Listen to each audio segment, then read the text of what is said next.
Hello all. तो हमारा जो आज का टॉपिक है वो है मेजरमेंट ऑफ रिस्क। उसमें आपके रिस्क मैनेजमेंट चैप्टर के अंडर आता है। ठीक है, मेजरमेंट ऑफ रिस्क के आपके 3 मेन एस्पेक्ट्स होते हैं। एक तो होता है chance of loss, degree of risk and law of large number. तो 1 बाय 1 आज हम इनको देखेंगे। मेजरमेंट ऑफ रिस्क में सबसे पहले है chance of loss. Chance of loss is like total exposure में से कितने लॉसेस हो सकते हैं, अगर इसको सरल भाषा में हम देखें तो। फिर कितना चांस है कि कोई लॉस होगा, प्रोबेबिलिटी और लाइक्लीहुड के बारे में ये बात करता है। प्लस ये आपको बोलता है कि probable number of losses out of given number of loss exposures. एक चीज़ और, जो भी मैं आपको रिकॉर्डिंग प्रोवाइड कर रही हूँ, इसमें अगर आप मेरी जो हाईलाइटेड वर्ड्स हैं, अगर आप सिर्फ वो करके चले जाएंगे ना, तो आप अपने एग्जाम में पूरा आंसर फ्रेम कर सकते हैं। आपको एक्स्ट्रा और कोई लाइंस पढ़ने की ज़रूरत नहीं है, सिर्फ हाईलाइटेड वाले पे फोकस करिएगा, आपका पूरा का पूरा आंसर बन जाएगा। प्लस सारा कनेक्टिविटी के साथ है ये। ठीक है, फिर इंश्योरेंस कंपनीज इसको क्यों यूज करती हैं? To measure the chance of occurrence of loss actually against the mere subjectivity of risk. एक तो होता है कि आपके पास रिस्क है, प्लस रिस्क के साथ साथ कि एक्चुअल में ये लॉस अकर होगा, उसके लिए हम इसको यूज करते हैं। इसमें the relative frequency of the event in the given and infinite number of trials with no changes in underlying conditions. फिर हम इसको पढ़ते हैं 2 इंपॉर्टेंट स्टेटिस्टिकल मेजर्स इसमें यूज होते हैं, जो थियोरेटिकली आपके यूज होते हैं, जैसे central tendency and dispersion. But अगर प्रैक्टिकल व्यू पॉइंट से देखोगे तो बाइनोमियल, पोसेशन, एक्सपोनेंशियल डिस्ट्रीब्यूशन, ये सब भी आपके यूज होते हैं। फिर इसमें हम हमारा एस्टिमेट करते हैं चांस ऑफ लॉस कैसे, on the basis of what has happened in past. मतलब जो पास्ट में आपका हुआ है उसके बेसिस पे आप चांसेस ऑफ लॉस को एस्टिमेट करते हैं। फिर there is a high, to obtain a high percentage of accuracy, huge amount of data is accumulated over on the exposure which is likely to be insured. It is also useful of the insurance premiums, number 1, and number 2 paying off the insurance claims. ठीक है, एक ही आपका इसका formula आता है, probability निकालने का आपका फॉर्मूला होता है एक्सपेक्टेड या actual number of losses divided by total exposed losses. इसको हम एक एग्जांपल के थ्रू देखेंगे। यहाँ पे एग्जांपल में कि एक इंश्योरेंस कंपनी है, उस 2000 पर्सन्स को एक्सीडेंटल इंश्योरेंस पॉलिसी के अंडर कवर किया है। ठीक है, फिर एक्सपेक्टेड है कि 5 ईयर्स के डेटा में एवरेज 150 कैजुअलिटीज एनुअली होती हैं।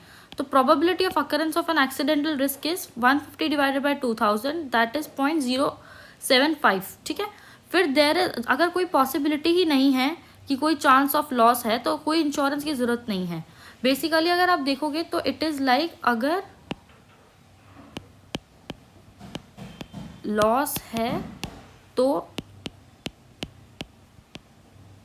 इंश्योरेंस है, वरना कोई ज़रूरत ही नहीं। अगर आपको लॉस ही नहीं है तो आप उसके लिए इंश्योरेंस क्यों लेंगे? ठीक है, नंबर 2 आएगा आपका degree of risk. Degree of risk किस लेवल का नुकसान हो सकता है। एक तो है कि नुकसान हो गया, अब वो किस सीवियरिटी पे आपका नुकसान हुआ है वो बताता है आपका डिग्री ऑफ रिस्क।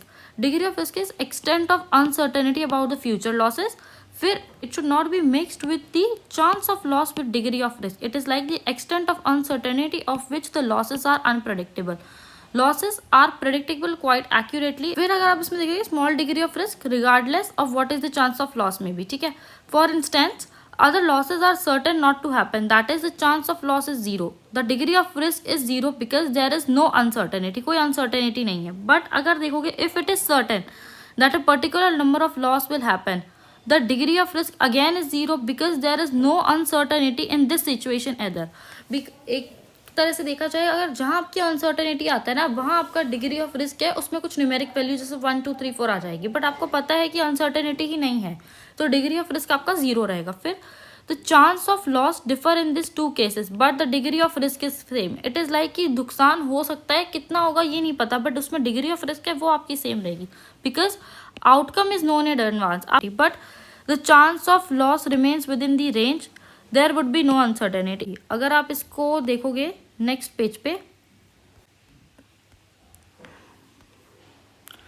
2 कंपनीज हैं, 2 कंपनीज का ना आपका 5 ईयर का डेटा दे रखा है। तो अब हम इसमें देखेंगे कि टोटल कोलिजन कितना है। एवरेज कोलिजन अगर आप देखोगे, ये आपका एवरेज वाला कॉलम है, एवरेज कोलिजन देखोगे दोनों का 5 है।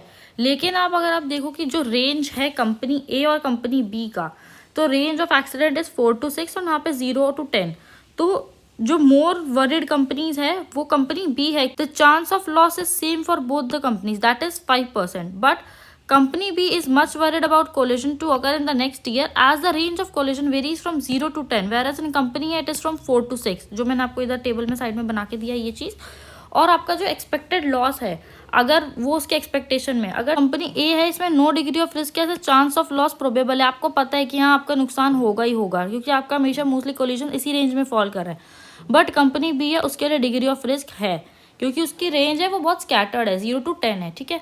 फिर अब आ जाएगा आपका third is law of large number. Law of large number is basically increase in sample space. अब ये क्या है, लॉ ऑफ लार्ज नंबर क्या है, it is a tool that is dimension of statistics, it is a tool to improve the results of probability distribution.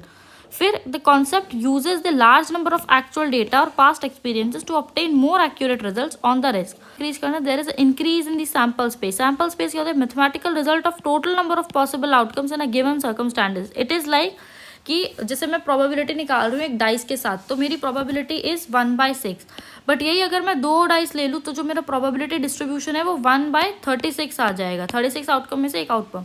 तो instead of 1 dice I am using 2 dices to get more number of outcomes, और more number of outcomes रहेंगे उससे मुझे पता रहेगा कि अच्छा मेरा कितना डिग्री ऑफ रिस्क है या नहीं।